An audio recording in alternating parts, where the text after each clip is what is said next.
Salam semua para tetua, jumpa lagi bersama Mimin, di channel Alurmu. Semoga para pendengar Alurmu selalu senantiasa dinaungi kebahagiaan, kesehatan, serta rezeki yang cukup. Oke, Mimin langsung lanjut ceritanya. Selamat mendengarkan, dan hidupkan imajinasi para tetua. Cerita pun dimulai.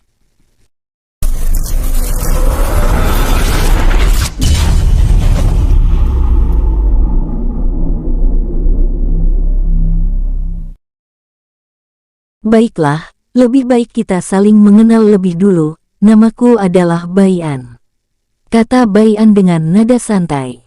Hukia terdiam, ia menatap ke wajah Baian lekat-lekat. Jika diperhatikan dengan teliti kau ternyata sangat jelek, dengus Hukia tiba-tiba. Baian mengangkat alis sambil tersenyum lebar. Terus kenapa kau mau dengan pemuda jelek ini? Kekeh Baian. Hukia mendengus sambil mengalihkan wajahnya. Ia menjawab, itu karena kau merenggut kesucianku. Nada suara Hukia sangat dingin. Baian semakin terkekeh. Ia tahu Hukia berkilah karena malu jika seorang wanita lebih dulu mengungkapkan perasaannya. Jadi Baian kini mulai diam karena tak ingin memperpanjang masalah. Ia tahu wanita jenis Hukia ini sangat sulit mengalah. Melihat Baian diam, Hukia diam-diam tersenyum senang karena merasa menang. Namaku Hukia, klanku adalah Hu, kata Hukia kini merasa agak baikan. Baian mengangguk-angguk, sambil melirik ke arah Hukia. Awalnya Baian ingin bertanya mengapa ia diincar, tapi karena merasa waktunya kurang cocok. Baian kini bertanya ke hal lain. Dari umurmu, kita memiliki usia yang sama, tapi tingkat kultivasimu jauh lebih tinggi dariku. Sungguh jenius, kata Baian memuji dengan tulus. Hukia hanya diam, karena tahu arti pujian Baian.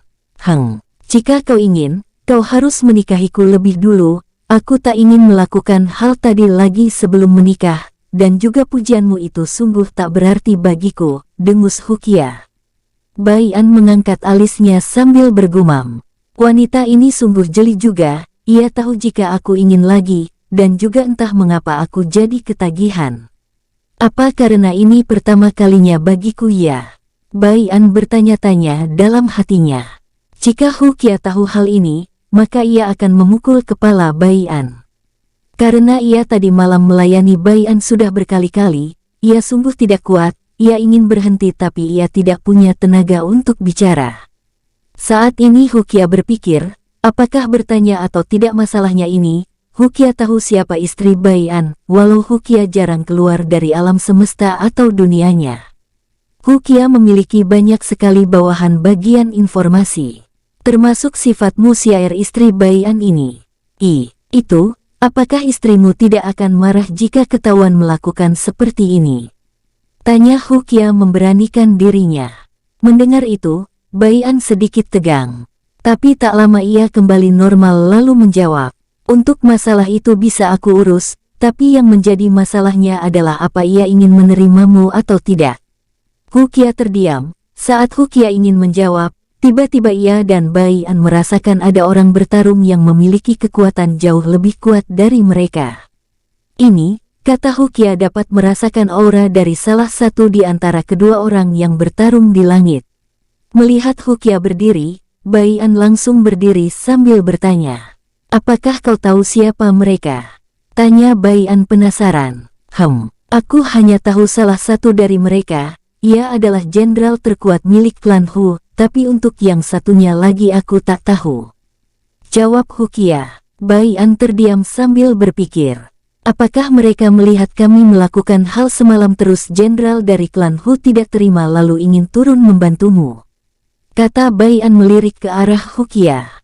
Hukia mengangkat bahunya. Aku juga tidak tahu, jika ia ingin membantuku maka itu bisa dari semalam, tapi jika itu benar terjadi juga, maka siapa orang yang menghentikannya? Jawab musyair sambil melirik ke arah Baian dengan pandangan tajam. Apakah itu pengikutmu? Tanya Hukia curiga terhadap Baian. Aku tidak tahu, jika ia pengikutku, maka aku tak perlu repot-repot bertanya kepadamu. Terlebih lagi aku memang tidak mengenalnya, jawab Baian dengan santai. Lantas mengapa ia bisa menghentikan Jenderal Hu? Tanya Hukia kini sudah berada di depan Baian sambil menatap tajam mata biru Baian.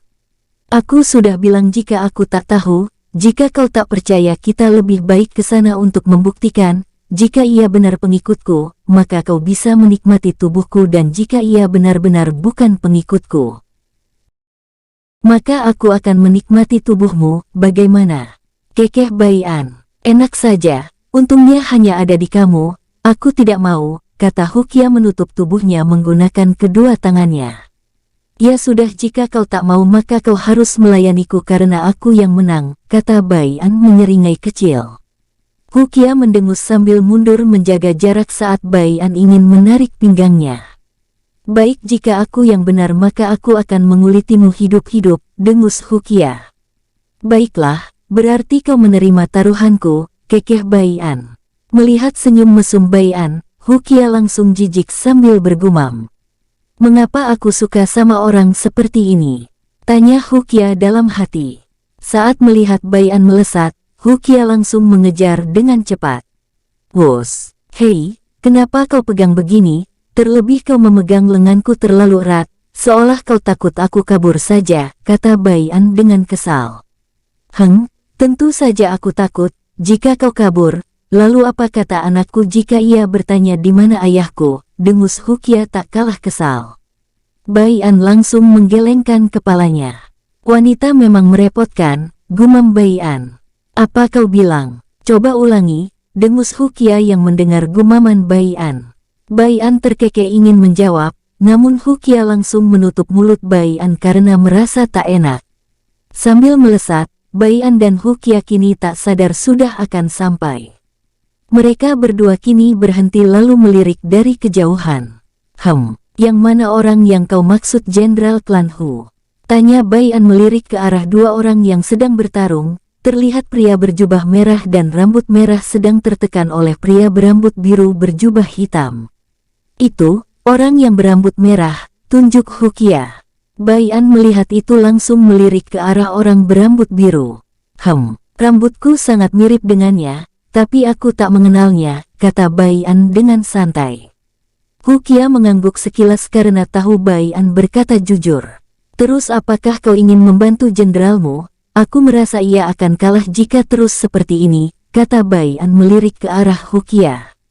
Hukia langsung menggelengkan kepalanya. Itu akan membuatnya semakin terbeban karena kita bukan lawan dari mereka, jawab Hukia. Baian tersenyum lalu berbisik. Jika begitu kita pergi saja, karena hutang taruhanmu belum kau lunasi. Wajah Hukia langsung memerah, lalu mendorong Baian. Kau ini sangat mesum, kata Hukia berteriak. Teriakan Hukia langsung didengar oleh kedua orang yang sedang bertarung. Seketika tatapan mata Jenderal Hu langsung mengarah ke arah Hukia dan Baian. Jenderal Hu meraung marah saat mengingat kejadian semalam. Jika orang di depannya ini tidak menghentikannya, ia bisa langsung membunuh Baian. Kau, tunjuk Jenderal Hu berteriak keras. Suara langsung menggema ke seluruh daratan naga besi, bahkan suaranya mendengung ke daratan sebelah. Seketika Jenderal Hu langsung melesat. Namun sebuah pedang melesat menghentikan Jenderal Hu. Treng! Pedang tersebut langsung terpental, namun pedang tersebut kembali lagi ke pemiliknya. Terlihat benang tersebut diikat oleh benang energi. Senyum lebar menghiasi wajah pria berumur 40-an, namun umurnya melebihi itu. Hehe, jangan buat kesenangan keponakanku terganggu, kekeh pria tersebut. Mendengar itu, Baian langsung mengerutkan keningnya. Sementara Hukia langsung berdecak pinggang sambil melotot ke arah Baian. Siapa kau ngaku-ngaku jadi pamanku? Tanya Baian masih terlihat mengerutkan keningnya bingung. Orang yang mengaku paman Baian tidak tersinggung, ia semakin tersenyum lebar. Hehe, kau mirip dengannya yang suka menggauli wanita, terlebih kau tidak pernah mengakui keluargamu untuk keselamatan mereka semua, kekeh pria tersebut melalui telepati. Seketika Baian semakin bingung siapa orang yang dimaksud. Apakah ayahnya? Menurut Baian ayahnya bukan orang seperti itu, terlebih Baian yakin ayahnya tidak mengetahui tentang adanya alam semesta lain. Saat Baian ingin bertanya, sebuah serangan tak kasat mata datang ke arahnya. Hal itu membuat Bai'an mendengus dingin sambil mengayunkan pedangnya. Tebasan Asyura tingkat pertama, gumam Bai'an. Seketika puluhan pedang energi langsung menghalangi pedang energi musuh. Bam! Puluhan pedang Bai'an langsung hancur, namun terlihat pedang energi musuh sudah menipis saat sampai di depan Bai'an sehingga ia dengan santai mengayunkan pedangnya. Treng! Seketika pedang energi musuh hancur. Kini pandangan mata Bai'an sangat tajam ke arah Jenderal Hu saat merasakan niat membunuh dari Jenderal Hu. Aku tidak tahu siapa kau dan mengapa kau sangat ingin membunuhku, tapi satu hal yang kau tahu, jika kau ingin membunuhku, maka aku akan membuatmu menyesal seumur hidup, kata Bai'an dengan dingin. Mata Jenderal Hu langsung memerah, ia seolah direndahkan oleh kata-kata Bai'an. Kau akan mati hari ini juga, walau aku harus mengobarkan nyawaku, raung Jenderal Hu. Seketika api muncul di seluruh tubuh Jenderal Hu. Bai'an yang melihat itu langsung tersenyum licik, sementara Hu Qia yang diam dari tadi kini menatap ke arah Bai'an sambil bergumam. Apa yang direncanakan si mesum ini? Tanya Hu Qia dalam hati. Saat Jenderal Hu ingin menyerang, Bai'an memberi isyarat lebih dulu kepada orang yang mengaku pamannya untuk diam dan jika ada waktu orang tersebut bisa membunuhnya. Dengan cepat Bai'an menarik Hu Qia ke pelukannya sambil menodongkan senjata ke leher Hu Qia. Hal tersebut membuat Hu Qia bengong, sementara Jenderal Hu langsung terdiam sambil menahan amarah saat melihat Tuan Putri pertama dibuat menjadi sandera. Bai'an yang melihat itu seketika tersenyum lebar. Benar dugaanku jika kau bukan wanita sembarangan sayang, kekeh Bai'an mencium bau leher Hu Qia sambil melirik ke arah Jenderal Hu untuk memanasinya. Jenderal Hu langsung termenung, ia memikirkan bagaimana cara membunuh Bai'an, sehingga Jenderal Hu tidak sadar sebuah serangan sangat kuat mengarah kepadanya. Hu Qia yang melihat itu ingin berteriak, namun Bai'an langsung menyumpal mulut Hu Qia. Diamlah, jika kau memilihku lebih baik kau diam. Tapi jika kau memilihnya, maka aku akan meninggalkanmu selamanya, ancam Bai'an.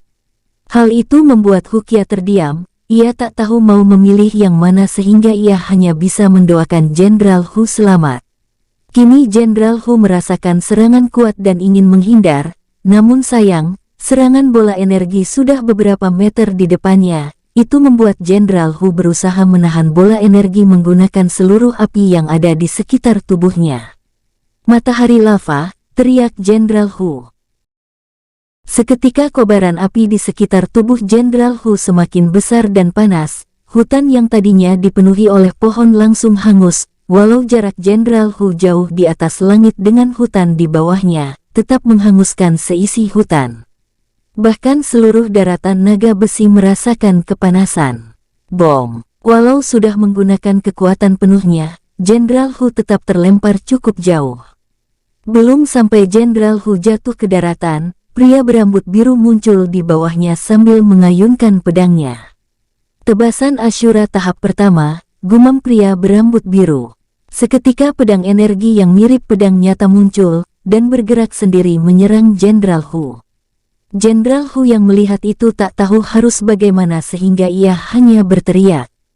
Jika aku mati, maka aku akan membawamu mati, kata Jenderal Hu sambil menggerakkan tangannya lalu menekan dantiannya. Pria berambut biru yang melihat itu langsung tersenyum. Ingin meledakkan diri dan membawaku mati, itu takkan bisa karena aku sudah mengantisipasi ini dari awal, kekeh pria berambut biru sambil menggerakkan puluhan pedang. Puluhan pedang itu langsung membuat perisai, dan menutupi sekeliling Jenderal Hu. Setiap pedang seolah terhubung lalu sebuah cahaya muncul di setiap bagian pedang membuat perisai tak kasat mata. Bom! Ledakan dahsyat langsung mengguncang dunia tersebut. Bai'an dan Hu Qia sudah mundur sejauh mungkin agar tidak terkena dampak ledakan. Tapi pandangan mata Bai'an tak henti-hentinya melotot kagum melihat teknik pedang yang ia gunakan sama, tapi teknik pedang orang tersebut lebih sempurna daripada teknik pedang yang ia gunakan.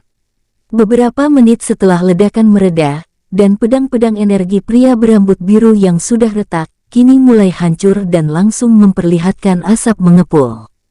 Pria berambut biru yang melihat itu langsung mendengus, karena tahu Jenderal Hu berhasil diselamatkan. Aku tak menduga, seorang penguasa alam semesta bahkan akan turun tangan membantu jenderalnya. Dengus pria berambut biru langsung menghilang. Tak lama ia muncul di samping Bai An seorang diri. Apakah kau tidak apa-apa keponakan?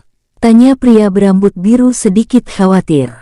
Bai An melambaikan tangannya sambil menatap tajam keluar dunia ini. Aku tak menduga jika aku direndahkan seperti ini, gumam Bai An dengan nada dingin.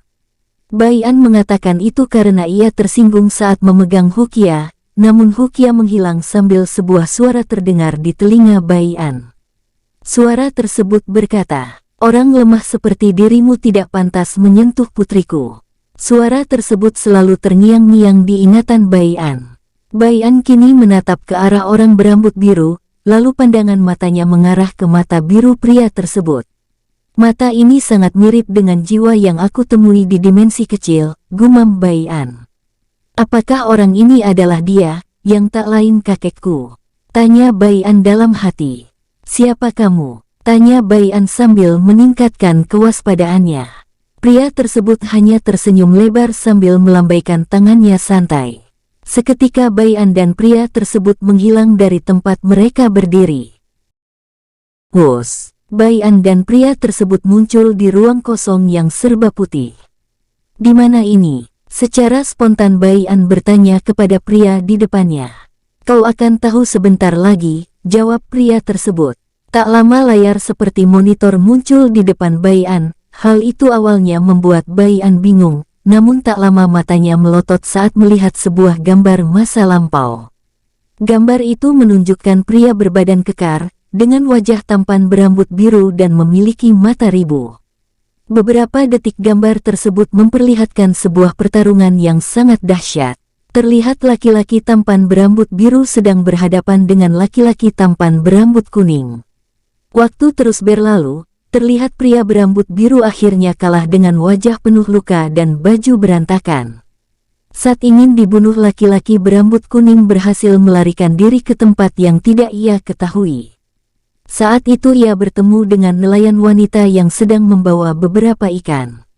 Saat itulah laki-laki tampan berambut biru berkenalan dengan wanita itu dengan singkat. Waktu di dalam gambar langsung dipercepat, tak terasa wanita nelayan itu sedang menggendong seorang bayi mungil. Saat itu juga laki-laki berambut biru itu ditemukan oleh laki-laki berambut kuning. Saat akan dibunuh, dua laki-laki tampan dengan rambut perak dan hitam muncul. Walau Bai An tidak dapat mendengar kata-katanya, namun Bai An dapat melihat gerakan bibir dari laki-laki berambut merah yang berkata, "Jangan bunuh ia, lebih baik kau menyegelnya dalam waktu tertentu agar tidak merusak alam semesta." Hal itulah yang dapat Bai An artikan. Setelah itu laki-laki berambut kuning hanya dapat mengalah dan pergi dari sana. Setelah laki-laki berambut biru dibawa dan disegel, kini hanya wanita itu yang tinggal seorang diri bersama putranya. Waktu terus berlalu, Bai An dapat melihat wajah laki-laki yang dulu bayi kini dewasa dan sangat mirip dirinya saat berusia 10. Namun saat usia 20 tahun terjadi perubahan, tiba-tiba saja tubuh di dalam pemuda berusia 20 tahun bersinar terang. Hal itu membuat pria itu bisa berkultivasi dan meminta izin pergi kepada ibunya yang sudah tua. Walau enggan, ibunya tetap mengizinkan hingga laki-laki berusia 20 tahun itu menjadi yang terkuat di dunia dalam usia 50 tahun. Saat itu ia mengingat ibunya lalu langsung pulang. Saat pulang ia melihat ibunya sekarat di ranjang yang lapuk. Hal itu membuat pria tersebut menyesal telah meninggalkan ibunya. Saat ibunya meninggal, ibunya memberikan sebuah token sebelum kematiannya. Pria tersebut frustasi dalam waktu 100 tahun. Dan saat ia ingat pesan ibunya, ia langsung melihat token itu dengan teliti, dan tanpa sadar ia menggenggam erat token itu hingga tangannya berdarah. Seketika token itu membawa pria tersebut ke masa depan, dan saat ia membuka matanya, ia sudah di ruang dan waktu dan saat ini sedang terombang-ambing. Karena tak bisa bertahan akhirnya laki-laki tersebut pingsan. Saat itulah ia diselamatkan oleh seorang wanita yang sangat cantik. Wanita tersebut mirip dengan Musiaer, wanita itu tak lain adalah ibunya Musiaer. Ibu Musiaer melihat bakat laki-laki itu merasa bisa menggunakannya menjadi pion untuknya kelak, sehingga memberikannya sedikit inti energinya. Setelah itu Ibu Musiaer membuka gerbang menuju alam semesta rendah. Di kejauhan sebuah mata menatapnya dengan sebuah senyum. Waktu terus berlalu, Baian terus melihat kejadian di layar tersebut, hingga ia dilahirkan, namun sebuah kejadian membuatnya terpisah. Dan yang membuat ia terpisah dari ibunya adalah bibinya, dengan campur tangan monster di belakangnya.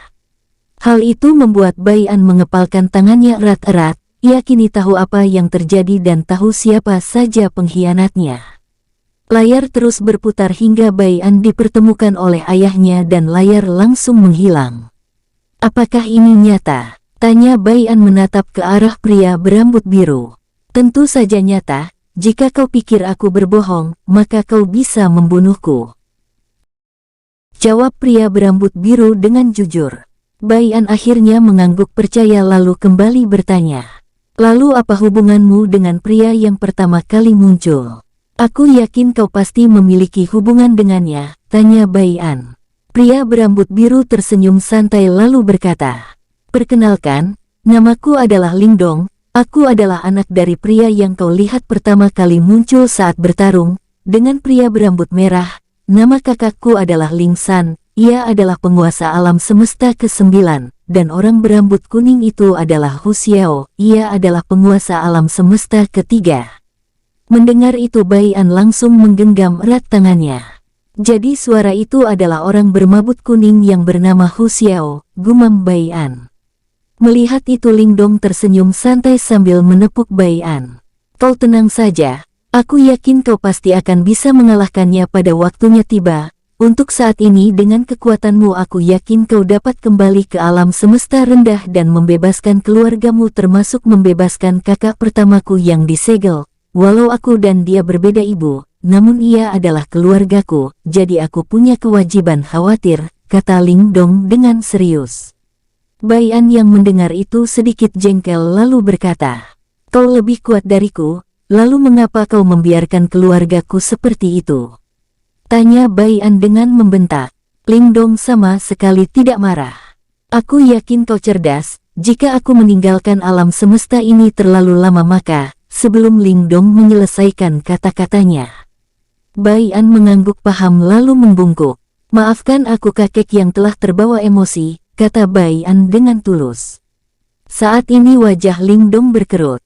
Jangan memanggilku kakek bocah, aku tidak setua itu, panggil aku paman mulai saat ini, kata Lingdong dengan nada suara membentak. Baian yang baru kali mendengar suara amarah Lingdong hanya terkekeh kecil, jika ia mengejek atau menghina Lingdong maka ia tidak marah, tapi jika dipanggil tua maka emosinya akan meledak-ledak. Sungguh karakter yang unik, gumam Baian dalam hati. Setelah suasana kembali normal, Baian dan Lingdong kembali membicarakan Baian yang akan kembali ke dunia asalnya. Hal tersebut membuat Baian merindukan tempat asalnya. Baiklah aku akan ke sana dan kembali ke sini dalam waktu yang tidak lama paman, tapi aku akan membawa adik angkat dan pengikutku, kata Baian kini mulai berdiri. Lingdong mengerutkan keningnya lalu tersenyum. Setiap kalian bersama aku yakin kalian pasti membuat onar, terlebih lagi adik angkatmu yang bernama Duandu itu, kekeh Lingdong lalu kembali menambahkan. Jika kalian kembali lagi ke sini dalam waktu cepat, aku akan mengangkat adikmu itu sebagai muridku, ia sungguh mewarisi bakatku, namun dia payah dalam hal wanita, sehingga aku akan mengajarinya cara menggauli wanita, kekeh Lingdong dengan senyum licik. Baian yang melihat itu langsung berkata, aku pergi dulu, jika lama-lama di sini akan menjadi gila. Tanpa menunggu jawaban dari Lingdong, Baian langsung menghilang dari sana. Untung saja Baian telah diberitahu cara pergi dari sana, yaitu cara pergi dari alam semesta lain ke yang lainnya. Dalam 1 bulan waktu berlalu Baian muncul di atas langit, ia memandang ke arah bawah sambil bergumam. Tunggu aku ayah, ibu, kakek, paman, kakak, aku akan membebaskan kalian semua, dan membantai semua pengkhianat yang selama ini sedang bersembunyi di antara kalian. Sekilas nada Bai'an sangat santai, namun memiliki tekanan yang mengerikan hingga segumpal awan yang tadinya diam, kini berputar hebat menyebabkan badai petir. Setelah itu Bai'an kembali menghilang lalu muncul tidak jauh dari Duan Du dan Tulong, tapi apa yang Bai'an temukan bukanlah yang ia harapkan. Saat ini tubuh Bai'an langsung kaku saat melihat Tulong dan Duan Du sedang digantung dengan wajah memar oleh Mu Xiaer. Bai'an melirik ke arah Mu Xiaer yang memiliki wajah menyeramkan, dan di belakang Mu Xiaer ada Mu San dan Mu Wen. Melihat itu, Bai'an langsung mengutuk Mu San dan Mu Wen hidup-hidup, karena ia yakin jika mereka berdualah yang memberitahukan masalah apa yang ia lakukan beberapa bulan lalu. Saat Bai'an merenung, ia mendengar sebuah teriakan.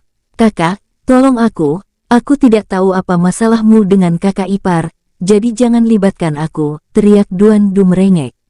"Benar Tuan Muda, kau sungguh kejam melibatkan kami," teriak Tulong dengan kesal.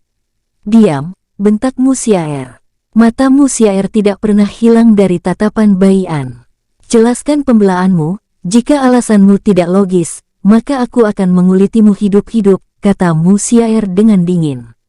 Glek, Bai'an langsung menelan ludahnya. Jika bisa ia lebih memilih bertarung sampai mati daripada dihadapkan seperti ini oleh Mu Xiaer. Bai'an sebenarnya tidak takut terhadap Mu Xiaer, ia takut terhadap sumpahnya dulu yang tidak ingin membuat Mu Xiaer menangis, terlebih lagi jika bukan karena Mu Xiaer yang masih menjadi bola emas dulu, dan memberikannya banyak cara berkultivasi maupun membantu Bai'an meningkatkan kekuatannya. Bai'an mungkin masih hidup menjadi sesosok sampah di dunia antah berantah. Mengenang hal itu, Bai'an tersenyum terhadap Mu Xiaer. Ada sedikit kelicikan di senyum Bai'an, namun tidak dapat dilihat oleh Mu Xiaer dan yang lainnya. "Kau tahu mengapa aku melakukan itu?" tanya Bai'an dengan suara serius. Mu Xiaer hanya diam tanpa menjawab.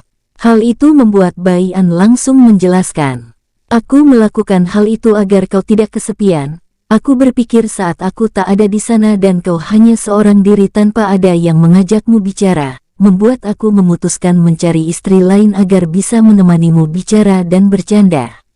Aku tak ingin mencari pelayan karena aku yakin itu terlihat kaku, terlebih jika aku mencari istri kau bisa puas bermain bersama jika sudah mempunyai anak," kata Bai'an dengan nada sedikit sedih memikirkan jika Mu Xiaer sendiri.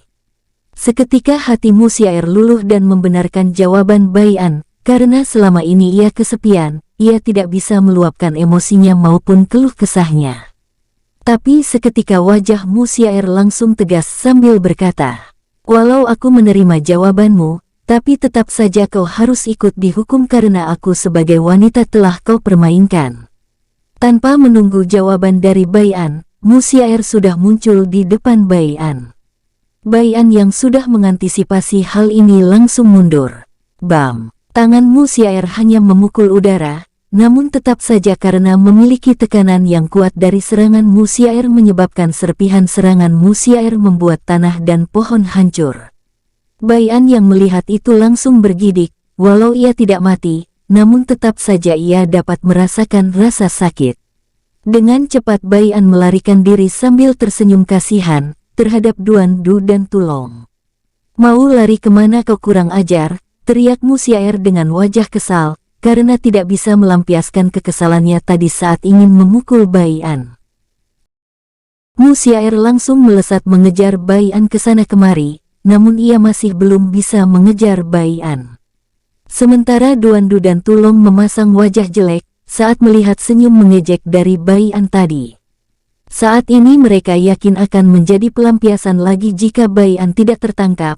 1 hari, 2 hari atau mungkin 1 minggu mereka akan merasakan rasa sakit lagi. Itulah yang ada di dalam pikiran mereka. Benar saja, jarak 1 minggu berlalu, Mu Xiaer datang dengan wajah semakin kesal.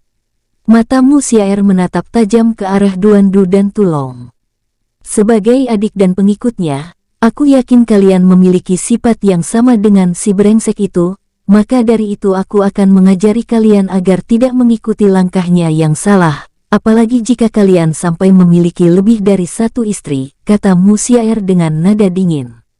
Glek, glek. Kakak ipar, ini sama sekali tidak ada hubungannya denganku, kenapa malah kau melampiaskan kekesalanmu kepada adik iparmu ini?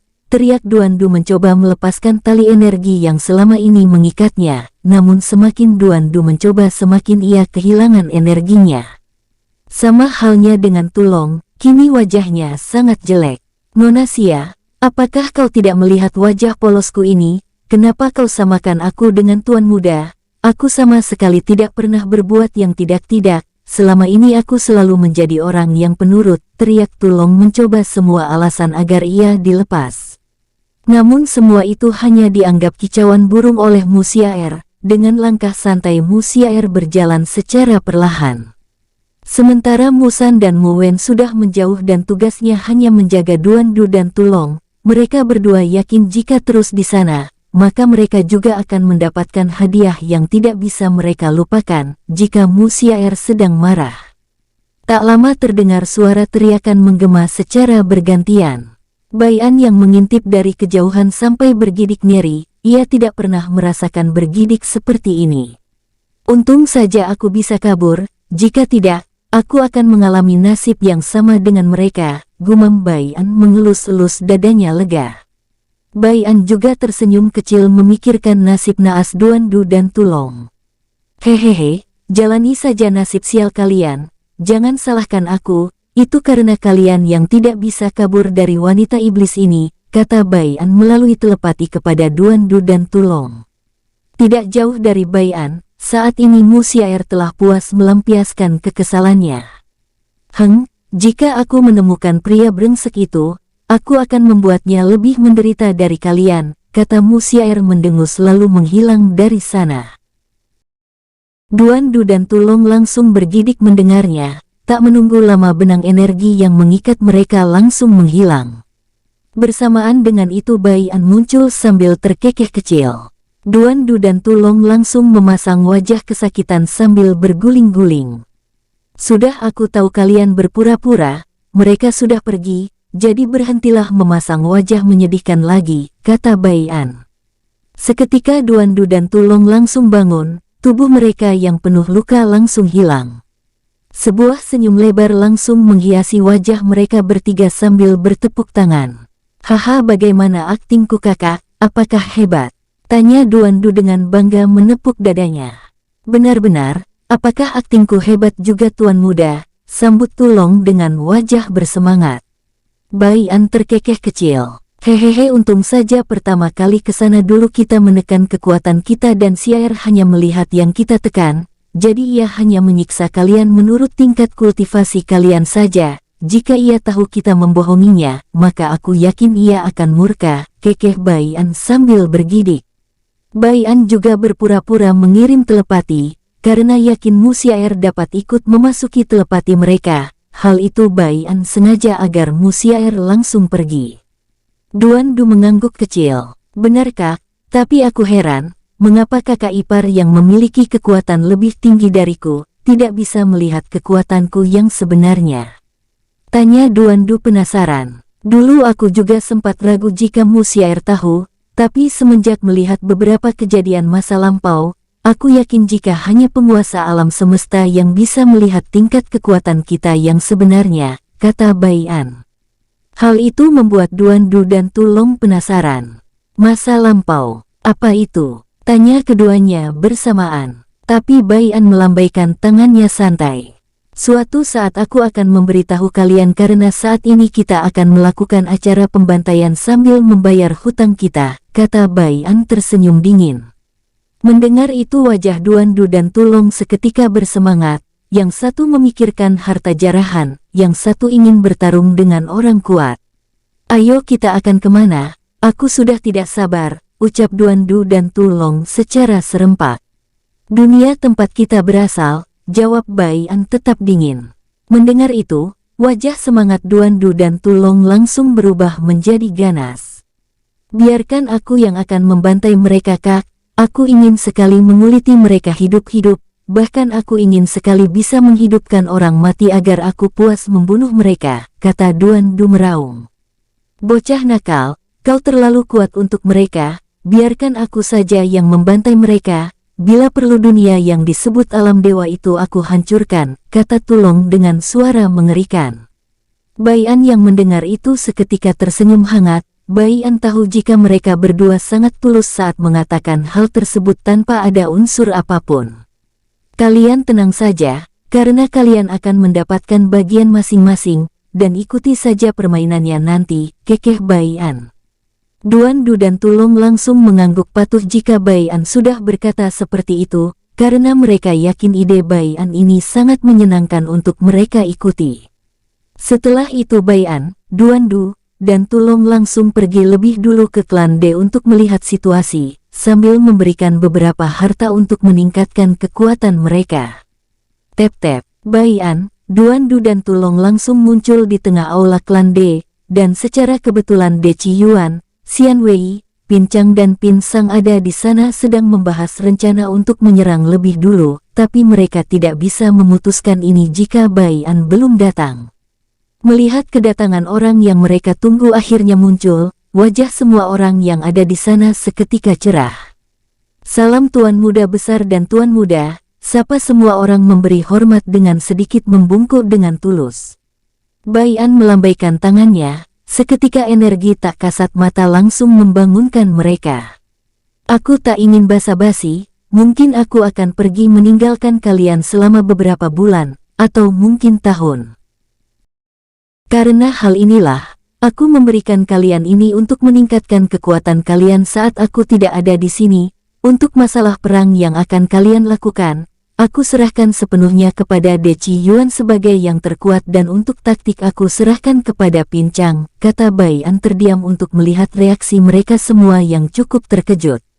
Bai An mengabaikan reaksi terkejut mereka lalu menambahkan, aku yakin kalian bisa menang. Bahkan aku yakin kalian bisa menguasai dunia ini asal jangan sampai terpecah. Aku yakin kalian pasti memiliki perbedaan pendapat, tapi jangan pernah sampai terpecah. Jika aku lihat kalian sampai terpecah gara-gara kalian tidak bisa menang, aku yakin kalian akan menyesal telah berkhianat, kata Bai An dengan nada dingin. Tuan Muda Besar dapat yakin, walaupun kami memiliki perbedaan pendapat, kami tak akan bisa terpecah dan akan tetap bersatu untuk menguasai dunia ini, kata De Qiyuan dengan penuh keyakinan. Benar, saat Tuan Muda dapat kembali, kami pasti akan menguasai dunia ini, balas Xian Wei meyakinkan. Berbeda dengan Pin Chang yang masih ragu, karena untuk menguasai dunia ini tidak gampang, terlebih ia yakin saat melihat kekuatan De Qiyuan yang meningkat begitu pesat, penguasa dunia ini pasti telah menyembunyikan kekuatannya dengan sangat dalam. Melihat keraguan di wajah Pin Chang, Bai An langsung tersenyum. Kalian dapat tenang jika masalah saat melawan penguasa dunia ini, karena akan ada orang yang akan menjaga kalian. Kalian semua yang ada di sini tidak akan dibiarkan mati begitu saja. Terlebih aku yakin jika kalian memiliki semangat dan tekad, kalian bahkan tidak membutuhkan orang itu, kata Bai An dengan nada serius. Mendengar itu seluruh orang langsung paham maksud Bai An, tentu saja mereka semua ingin kuat, jadi hal yang dibutuhkan adalah tekad dan semangat. Bukan hanya itu saja, mereka juga diajarkan cara bekerja sama oleh Bai An. Jika mereka bekerja sama maka kekuatan mereka akan meningkat lebih cepat dan mereka sudah membuktikannya saat ini. Saya paham Tuan Muda, maaf atas keraguanku tadi, kata Pin Chang meminta maaf dengan tulus. Bai An mengangguk santai sambil mengeluarkan senyum tulus. Saat Bai An ingin mengatakan sesuatu, sebuah teriakan terdengar dari luar. Patriark D, maaf mengganggu, saat ini ada seseorang menerobos, ia adalah patriark dari klan Bai. Terdengar suara tersebut mendekat dengan langkah tergesa-gesa. Mendengar itu, semua orang yang ada di dalam ruangan menatap ke arah Bai An, karena mereka semua mengira Bai An ini adalah dari klan Bai yang sengaja menutupi identitasnya. Bai An menghela nafas, niatnya pergi sekarang harus diundur mungkin 1 atau 2 hari, karena ia harus berterima kasih kepada klan Bai. Jika klan Bai tidak ada atau Bai An yang ada di dunia ini, maka Bai An tidak akan mendapatkan hasil seperti ini. Bai An mengangguk ke arah De Qiyuan. De Qiyuan yang melihat itu dengan cepat keluar dan berpapasan dengan tetua yang berteriak tadi. Cepat ikut aku sambut Ketua Bai, kata Deci Yuan tergesa-gesa. Seketika wajah tetua itu bingung, namun dengan langkah tergesa-gesa ia membalik badannya mengikuti patriarknya. Tep-tep, Deci Yuan melihat dua orang sedang dikepung oleh ratusan komandan yang tidak sembarangan. Saat melihat dua orang ini, Deci Yuan seketika memasang senyum lembut sambil berkata, "Apa yang kalian lakukan? Mereka adalah salah satu keluarga kita, jadi itu juga alasan aku melarang kalian menyentuh klan Bai dan klan Chu." Seketika barisan yang mengepung Patriark Bai Ling dan Chu Lang langsung mundur dengan rapi. Melihat hal itu Bai Ling dan Chu Lang mau tak mau harus kagum, melihat betapa terlatihnya mereka. Seketika tatapan mata Bai Ling dan Chu Lang tertuju ke arah Deci Yuan, yang kini berdiri dengan wajah penuh senyum. Bai Ling dan Chu Lang langsung tertegun, mereka berdua tak menduga jika selain Deci Yuan ini kuat dan hampir memiliki kekuatan seperti penguasa dunia, Deci Yuan ini tidak sombong dan tetap merendah. "Salam Ketua D," sapa Bai Ling dan Chu Lang ingin membungkuk, namun dengan cepat Deci Yuan menekan auranya agar keduanya tidak membungkuk. Bagaimana bisa Deci Yuan membiarkan sosok ayah dari orang yang kini menjadi tuannya dibiarkan membungkuk terhadap dirinya? Memikirkan hal itu saja membuat Deci Yuan pasti akan bernasib naas jika Bai An tahu. Berbeda dengan pemikiran Deci Yuan, saat ini Bai Ling dan Chu Lang kini semakin kagum terhadap rendah hati Deci Yuan yang tidak gila hormat. "Mari ikuti saya Ketua Bai, Ketua Chu, jangan sungkan di sini, anggap saja ini semua punya kalian," ajak Deci Yuan sambil mempersilahkan Bai Ling dan Chu Lang masuk. Namun Bai Ling dan Chu Lang terdiam, mereka kini ragu untuk bertanya. Melihat itu Deci Yuan langsung tersenyum lembut sambil berkata, "Orang yang kalian berdua cari saat ini ada di dalam, jadi jangan ragu untuk masuk." Bai Ling dan Chu Lang saling memandang dan berpikir Bai An saat ini adalah pelayan di sini, karena saat ini mereka berdua masih mengira Bai An yang dulu sampah masih tetap sampah. Walau begitu, Bai Ling tetap menyayangi putranya dengan tulus. Tep-tep, dengan langkah santai mereka bertiga berjalan ke arah aula yang ditemani oleh tetua yang melapor tadi mengikuti di belakang.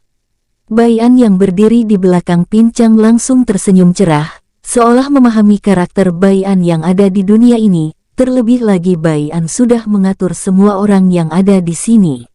Saat ini langkah kaki Bai Ling langsung berhenti saat melihat wajah putranya yang kini jauh lebih tampan, tinggi dan kekar. "Nak kaukah ini?" tanya sebuah suara dengan nada sedikit bergetar. "Tentu saja ini putra kesayanganmu ayah," jawab Bai An dengan mata berkaca-kaca. Jauh di dalam hatinya, Bai An sebenarnya tidak tega mempermainkan atau membohongi Bai Ling. Namun untuk saat ini ia tak bisa membuka identitasnya yang sebenarnya. Saat ini Bai Ling dengan langkah tergesa-gesa langsung berjalan ke arah di mana putranya Bai An berdiri. "Bro," Bai Ling langsung memeluk Bai An dengan erat, seolah takut kehilangan putranya lagi. "Maafkan ayah yang tidak bisa menjagamu dengan benar nak," kata Bai Ling dengan nada tulus sambil mengeluarkan air matanya, yang tak bisa membendung kebahagiaannya. "Maafkan juga Aner yang selalu nakal tidak bisa mengikuti ucapan ayah," balas Bai An dengan nada tulus. Ruangan di aula itu hening saat keduanya asik bercengkrama. Hingga beberapa saat Chu Lang langsung berdeham. Ehem. Seketika Bai Ling melepaskan pelukannya. Ia kini agak canggung telah mengabaikan tuan rumah. "Ketua D, maafkan ketidaksopananku ini," kata Ketua Bai Ling ingin membungkuk. Namun sebuah energi tak kasat mata menghalanginya. "Jangan terlalu merendahkan diri Ketua Bai, sebagai orang dari kalangan yang lebih tua, kita harusnya lebih berteman," kata Ketua D maju sambil memeluk tubuh Bai Ling. "Benar, kita semua adalah saudara," sambung Xian Wei. Seketika mereka berbincang-bincang, sambil membicarakan Bai An yang ahli strategi. Jika tidak ada Bai An, maka mereka tak akan mungkin bisa seperti ini. Mereka juga diajarkan cara untuk mengikat erat tali persaudaraan, yang sama dengan klan Bai. Hal itu membuat Bai Ling dan Chu Lang kini mengagumi Bai An, walau tidak mempunyai kekuatan, tapi ia mempunyai kelebihan lain, yaitu kecerdasan. hal itu membuat Bai Ling kini lebih tenang, terlebih Bai Ling kini yakin bisa meninggalkan Bai An sendiri tanpa harus dijaga. Cukup lama mereka bicara hingga Culang kini menatap ke arah Bai An. "Kapan kau akan berkunjung ke Cujia? Saat ini ia sedang merindukanmu dan tidak pernah mau keluar dari kamarnya," tanya Culang sambil menghela nafas berat. Bai An yang mendengar itu langsung mengingat akan janjinya yang dulu, jika akan mengunjungi Cujia dalam waktu dekat, namun sudah bertahun-tahun telah berlalu. Walau Bai An bukan Bai An yang ada di dunia ini, dan bukan tunangan Cujia yang asli, tapi ia merasa bersalah karena telah membuat janji. "Aku akan mengunjunginya besok Paman Cu," kata Bai An dengan tulus. Mendengar itu, mata Culang seketika cerah, semangatnya kini kembali lagi. "Aku tunggu janjimu nak," kata Culang menatap tajam ke arah Bai An. Bai An langsung mengangguk serius. Melihat itu, Culang kini sudah tenang, beban beratnya kini seolah telah terangkat. Beberapa jam telah berlalu, Bai Ling dan Culang sudah pamit pulang karena alasan tidak ada yang menjaga klan. Sementara Bai An kini menatap semua bawahannya sambil berkata, "Rahasiakanlah ini, jangan sampai mereka tahu, karena aku merasa ini bukan waktu yang tepat bagi mereka untuk tahu." Seketika semua orang mengangguk patuh tanpa ada yang berani membantah. Pandangan Bai An kini beralih ke Duan Du dan Tulong yang sudah bosan, mereka bahkan tak malu untuk menguap sambil membuka mulut. "Ayo kita selesaikan masalah yang ada di dunia ini lebih dulu baru kita pergi ke asal kita," kata Bai An melalui telepati. Tanpa menunggu jawaban dari Duan Du dan Tulong, Bai An langsung menghilang dari sana. Dengan cepat Duan Du dan Tulong ikut menghilang. Tep-tep, tak menunggu waktu lama, Bai An, Duan Du dan Tulong kini melayang di atas kediaman yang cukup mewah. Bai An mengedarkan kesadarannya lalu melihat Cujia sedang bersedih di dalam kamarnya. Ini pasti membutuhkan waktu yang lama untuk membujuk seorang wanita," gumam Bai An sedikit menghela nafas berat. Duan Du yang mendengar itu langsung berkata, "Tinggal ajak saja ke tempat indah, atau suasana yang bisa membuat ia menjadi tenang. Mungkin itu bisa membuat kita lebih cepat pergi jika ia sudah tenang." Bai An yang mendengar itu langsung menghilang. 5 menit kemudian Bai An muncul dengan nafas tersengal-sengal. "Hehehe, aku telah menemukan tempat yang bagus," kata Bai An sedikit bersemangat. Setelah itu Bai An menghilang, lalu muncul di balik pintu tanpa diketahui oleh penjaga klan. Tok-tok. Cujia yang mendengar itu hanya diam saja sambil menahan kerinduan. Tok-tok. Lagi-lagi Cujia mendengar suara ketukan pintu, hal itu membuat Cujia menjadi geram. "Pergilah, aku tak ingin diganggu," kata Cujia dengan nada kesal. Tok-tok. Dengan cepat Cujia bangun berjalan ke arah pintu. Saat membuka pintu, tangan Cujia ingin memukul siapa yang mengganggunya. Namun saat melihat orang yang ia rindukan, refleks tangan Cujia tertarik mundur.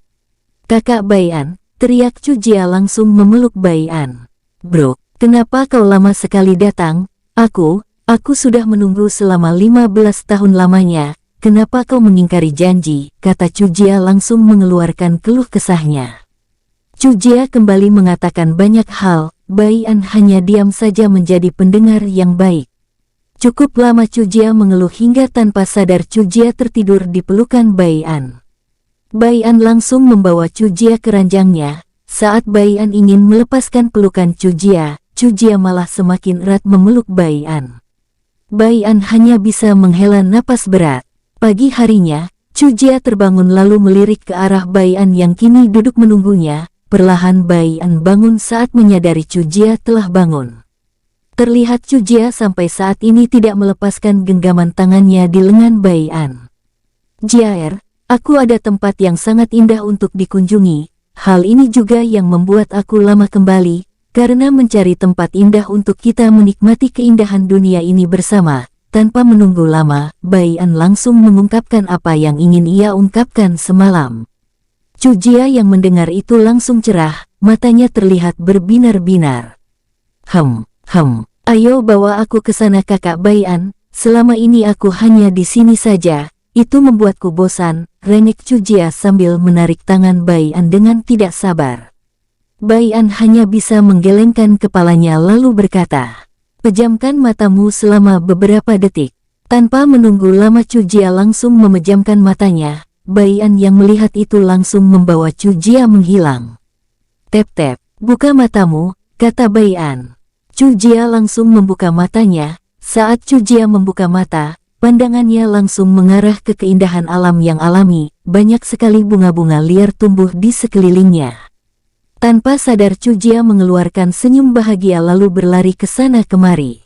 "Kakak Bai An, apakah kau tahu saat ini kita ada di mana?" tanya Chujia sambil berlari ke sana kemari.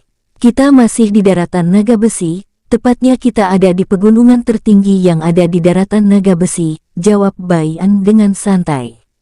Hal itu membuat Chujia terkejut. Ia dengan cepat kembali sambil berkata, "Kenapa kau mengajak aku ke sini?" Konon katanya, di sini ada hewan buas yang sangat mengerikan menjaga puncak gunung ini. Ia memiliki kekuatan melebihi penguasa dunia. Bahkan penguasa dunia sudah memberi peringatan untuk melarang semua orang ke sini. Chujia langsung menarik tangan Bai An dengan khawatir, tapi Bai An dengan santai berkata, "Kau tenang saja. Hewan buas tersebut adalah temanku sejak kecil. Ia saat ini sedang mencarikan kita buah untuk kita makan." Chujia langsung tertawa kecil menganggap Bai An saat ini sedang bercanda.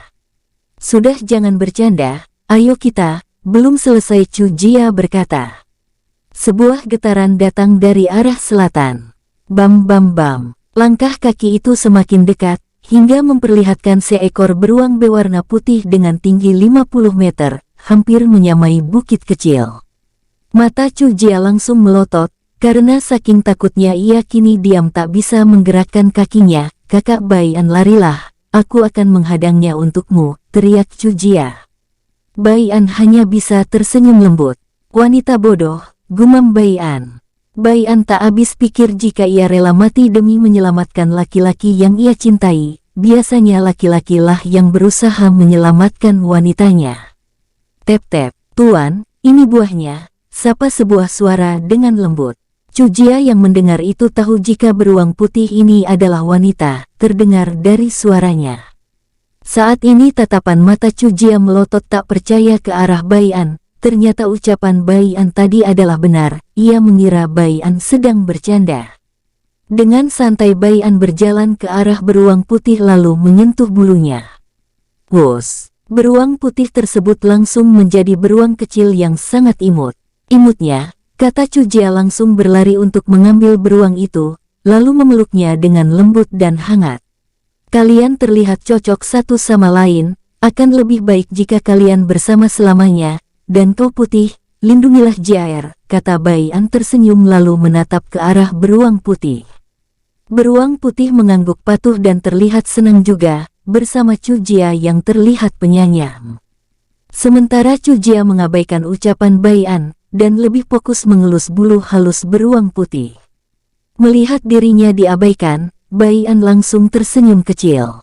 "Tidak sia-sia aku datang ke sini menundukkan beruang putih ini. Dengan ini aku akan lebih cepat pergi menyelesaikan semua masalahku di dunia ini dan langsung pergi menyelamatkan semua keluargaku," gumam Bai An. Cukup lama Chujia bermain bersama beruang putih. Kini Chujia berlari kecil sambil berkata, "Kakak Bai An, ayo kembali. Aku tak sabar ingin memperlihatkan kamar maupun semua yang aku ketahui kepada si putih." Bai An mengangguk kecil sambil berkata, "Tutup mata kalian." Chujia dan beruang putih langsung menutup matanya. Tak lama Bai An kembali berkata, "Buka mata kalian." Chujia langsung membuka mata dengan semangat. Saat Chujia ingin pergi, Bai An lebih dulu menghentikannya sambil berkata, "Jair, mungkin dalam waktu beberapa tahun lagi aku akan kembali, karena saat ini aku masih lemah, dan juga kau bisa tenang, karena saat aku kembali, aku akan membawa hadiah yang bisa membuatmu lebih bahagia lagi," kata Bai An dengan nada serius. Chujia langsung terdiam, tak lama ia tersenyum sambil berkata, "Kau harus janji akan membawa hadiah yang membuatku bahagia." Bai An mengangguk dan terlihat dapat dipercaya. sehingga Chujia menghela nafas bahagia, lalu berlari memeluk Baian dan mengecup pipinya. Setelah itu Chujia berlari keluar bersama beruang putih. Walau terlihat ceria, Baian dapat melihat kesedihan di mata Chujia, tapi ia mencoba untuk tetap tidak terlihat sedih di mata Baian. Baian hanya bisa menghela nafas berat lalu menghilang dari sana. Tak lama Baian muncul di depan Duandu dan Tulong. Mereka berdua terlihat asik bermain bersama beberapa hewan buas yang telah mereka jinakkan. Dapat terlihat jika semua hewan buas itu sangat tersiksa batinnya, karena telah dipaksa main tanpa henti. Baian hanya bisa menggelengkan kepalanya saat melihat tersebut. "Hei kalian berdua, berhenti menyiksa mereka, ayo kita berangkat," kata Baian menyadarkan Duandu dan Tulong. Duandu dan Tulong langsung melirik ke arah asal suara. "Kakak, kau lama sekali," dengus Duandu. "Benar kau lama sekali," balas Tulong dengan kesal. Baian hanya bisa menggeleng tanpa ingin membalas ucapan keduanya. Dengan cepat Baian melambaikan tangannya. Seketika sebuah lubang putih muncul. "Ayo kita pergi," ajak Baian tanpa basa-basi. Duandu dan Tulong langsung membawa sama-sama satu hewan buas yang mereka jinak. Hal itu membuat Baian mengerutkan keningnya. "Apa yang akan kalian lakukan dengan membawanya?" tanya Baian kemudian tersadar. "Jangan bilang kalian akan menyuruh mereka berbuat onar," kata Baian kembali bertanya. "Hehehe." Duandu dan Tulong hanya cengengesan. Kekuatan kedua hewan buas ini setara dengan Tulong. Duandu menjinakkan macan yang kini berubah menjadi kecil, dan Tulong menjinakkan burung gagak merah yang terlihat menyeramkan. Baian hanya bisa menghela nafas saat melihat wajah polos keduanya. "Baiklah, ayo kita pergi, jangan ditunda lagi, karena aku takut akan ada badai ruang dan waktu saat sampai ruang kehampaan nanti." Baian langsung masuk yang diikuti oleh Duandu, lalu menyusul Tulong. Wus! Bertepatan dengan lenyapnya mereka, Musiaer muncul sambil bergumam. "Semoga kau kembali dengan cepat dan selamat kakak." Wajah Musiaer terlihat berlinang air mata saat melihat kepergian suaminya. Musiaer tahu jika ia bertemu Baian, ia pasti akan marah. Entah apa yang terjadi, yang pasti Musiaer tidak ingin kehilangan Baian. Hal itu cukup membingungkan dirinya. Mungkin itu karena masalah Musiaer yang kecewa, karena Baian telah menodai putri musuh ibunya. Sampai saat ini juga Musiaer tidak tahu jika ia dikerjai oleh mereka bertiga. Jika tahu maka Musiaer pasti semakin marah. Setelah cukup lama berada di sana, Musiaer kembali menghilang. Sementara jauh di alam semesta ketiga, saat ini Hukia sedang duduk menyendiri di kamarnya. Dapat terlihat itu bukan lagi sebuah kamar, melainkan penjara. Karena di setiap sisinya dipasang pelindung yang tidak bisa Hukia tembus. Hukia terlihat murung. Pikirannya jauh ke tempat di mana saat-saat ia bersama Baian. Saat mengingat itu, tiba-tiba Hukia tersenyum sendiri. Ia cukup bahagia bersama Baian walau hanya sesaat. Tapi saat mengingat ia dinodai dengan paksa, Hukia memasang wajah menyeramkan dan berniat akan membalas. Hal itu terus terjadi, yang membuat ayah Hukia, penguasa alam semesta ketiga, bingung melihat ekspresi wajah putrinya yang selalu berubah-ubah. "Apa putriku menjadi gila gara-gara sampah itu?" gumam Hu Xiao masih belum menyadari kesucian putrinya telah direnggut oleh orang yang ia maksud sampah. Jika Hu Xiao tahu, maka ia pasti akan mengejar Baian ke seluruh alam semesta dimanapun ia bersembunyi.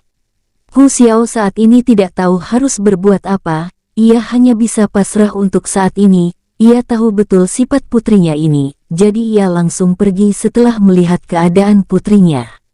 Kembali ke Baian, Duandu dan Tulong. 1 bulan telah berlalu.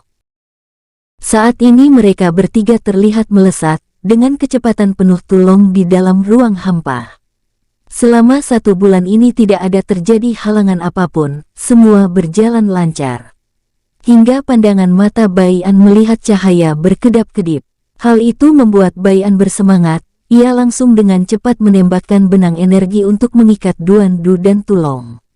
Baian langsung melesat dengan kecepatan penuhnya. Siluet Baian langsung menghilang mengimbangi kecepatan cahaya. Wos, Baian langsung menembus cahaya putih yang tak lain pintu gerbang dimensi. Setelah keluar, pandangan mata Baian, Duandu dan Tulong langsung mengarah ke bawah. Walau energi di sini seolah tidak ada, tapi alam di sini jauh lebih alami dan udara lebih sejuk untuk dihirup, kata Baian menarik nafas lalu menghembuskannya. Aku merindukan tingkah barbarnya, kata Duandu langsung mengingat Sen Linlin. Kau aku, kata Tulong menggaruk kepalanya tidak tahu memikirkan siapa sehingga mengingat adik angkat Baian yang wanita. Aku merindukan Gillian, tapi apakah Lianer ada di sini? Kata Tulong melirik ke arah Baian. Baian langsung mengangkat bahunya. Dulu aku menyuruhnya untuk pergi ke salah satu tempat yang cocok untuknya berlatih meningkatkan kekuatannya, setelah itu menyuruhnya mengembangkan klannya lalu ke alam dewa jika bisa. Jawab Baian dengan jujur. Tulong langsung bersemangat, Tulong yakin jika Gillian pasti datang ke sini, walau Gillian dingin terhadapnya, tapi Tulong tahu jika Gillian menaruh hati terhadap dirinya, Tulong yakin akan hal itu. Saat ini Baian masih belum tahu ia ada di alam dewa yang mana.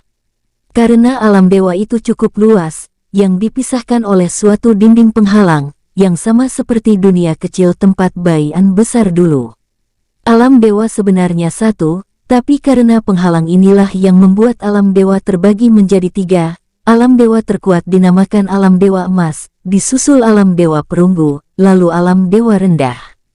Jika dilihat dari energinya, mungkin saat ini kita berada di alam dewa perunggu kata Duandu lalu menambahkan. Apa kita akan langsung ke alam dewa emas atau bermain lebih dulu? Mendengar pertanyaan Duandu, Baian menyeringai kecil. Tentu saja aku tahu alasan kau bertanya seperti itu, jadi kita bermain lebih dulu agar bisa membuat kau senang dan berhenti mengeluh, jawab Baian. Duandu dan Tulong seketika terkekeh kejam. Hehehe, semoga semua pengikut musuh keluargaku ada di sini agar aku bisa membantai mereka semua, kata Duandu dengan kejam. Benar, Tuan Muda telah menganggapku keluarga. Jadi musuh keluarga Tuan Muda musuhku juga, lanjut Tulong ikut-ikutan. Tapi wajah Tulong kini seolah ingin menelan musuh hidup-hidup. Bersambung, sampai ketemu di episode selanjutnya. Semoga kalian semua selalu terhibur, dan terima kasih.